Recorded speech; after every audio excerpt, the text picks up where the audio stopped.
leave it for sort of half an hour and not actually cook it, you get a nice nice texture. It's very nutty texture. Don't actually cook it. It's delicious. Look, Mark, he's done it.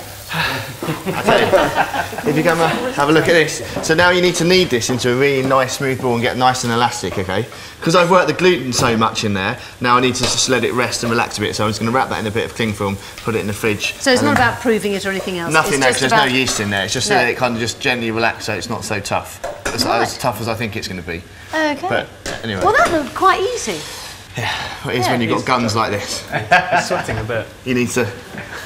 Oh, they're like sparrows' kneecaps. They are. They are. We'll check them. We'll do a thumb wrestle later. Next on the menu, find out how Matt and Mark get on as they finish their delicious, simple suppers. And we'll be back on the road in the heart of the West Country, discovering more fantastic Somerset ingredients. We'll see you soon.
Their foodie adventures around Somerset, Matt and Mark have started cooking with the Southwest spelt and flour that they have found.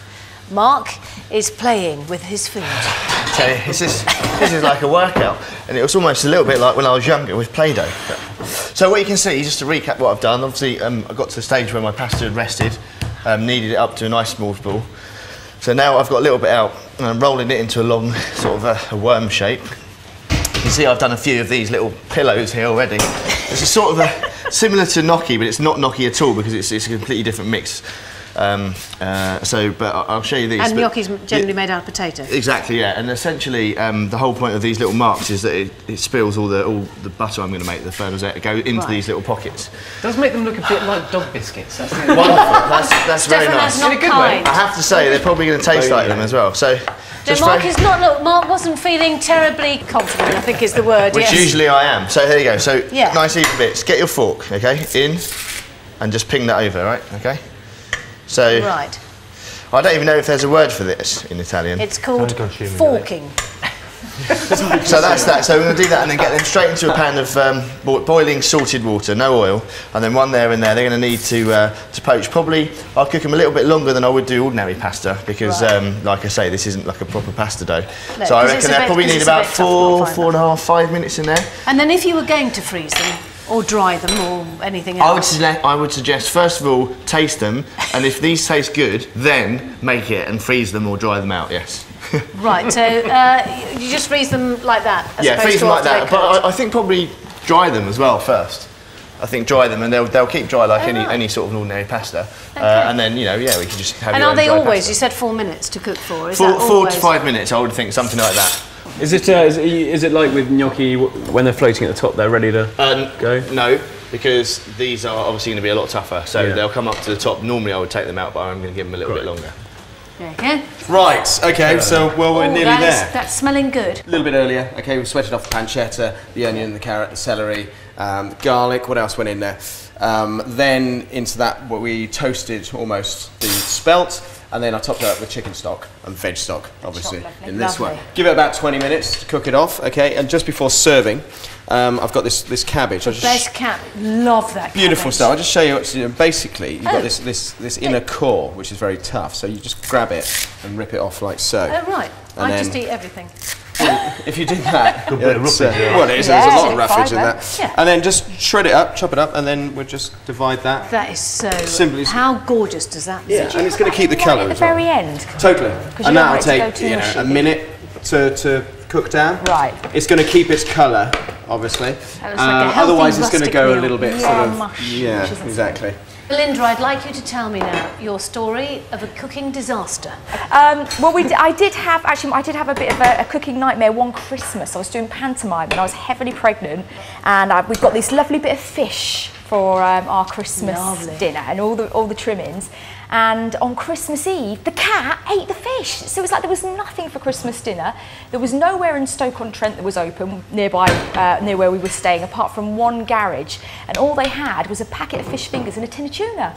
So I thought, improvise. Baked the tin of tuna with some balsamic vinegar in the oven, and I made like a creamy mushroom sauce for these fish fingers and baked those as well, and it ended up lovely.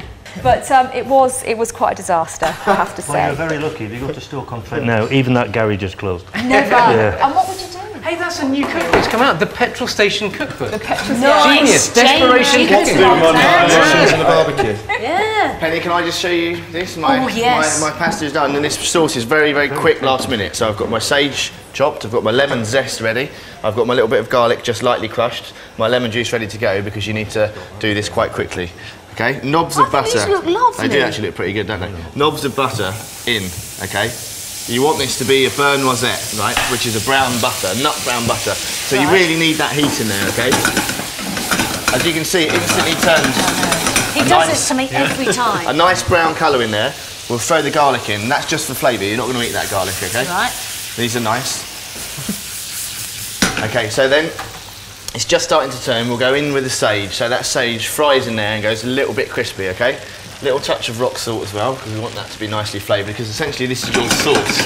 And I'll show you a little tip in a minute, which I've learnt from watching Theo Randall.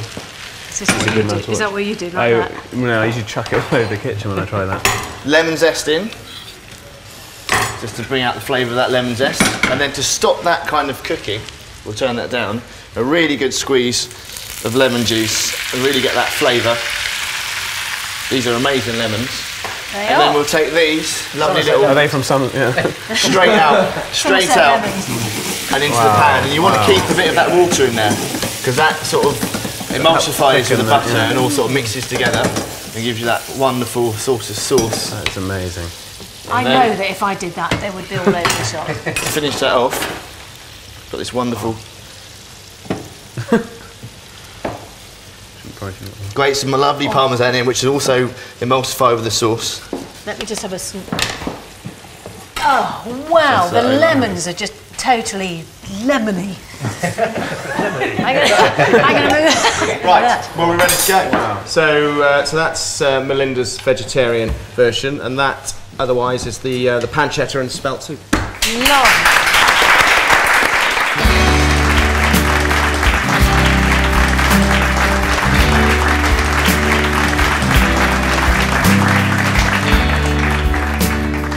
This is my fantastic flour pasta with brown butter, sage, lemon and parmesan.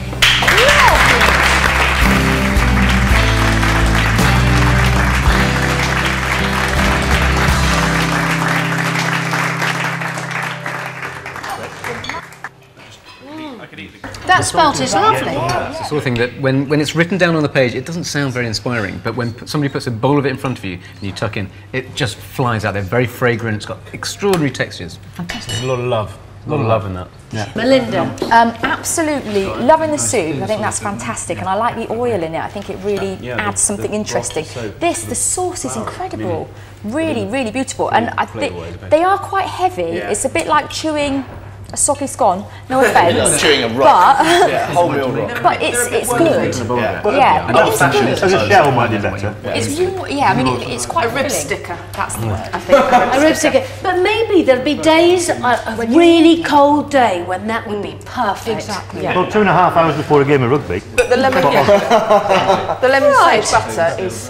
So, visit goodfoodchannel.co.uk for those recipes and all others from Market Kitchen Big Adventure. Still to come, Mark and I will be back on the road in search of some fresh Somerset orchard fruit for our final dishes of the day. Find out if their Somerset fruity puddings hit the spot with our dinner guests.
Market Kitchen Big Adventure isn't just about sourcing the freshest regional ingredients to cook with. We'll also be visiting a whole range of producers who make local delicacies, from homemade jams to artisan cheeses. They'll be telling us the stories of how they come to make their produce and what makes it particular to their area. And today we're dropping into Bath to visit a house famous for its buns. In the city of Bath, Julian Abraham runs Sally Lunn's Tea Rooms, home to an historic and versatile bread bun. I originally started to work at Sally Lunn's about 20 years ago, and I worked for the previous owner. And I fell in love with the building, its natural romance, and so I fell in love with the bun, a light brioche type festival bread. Sally Lunn came from France in 1680 to escape the persecution of the Huguenots. She settled in Bath, started to work in this house as it was then a bakery, and she became famous for buns that she created.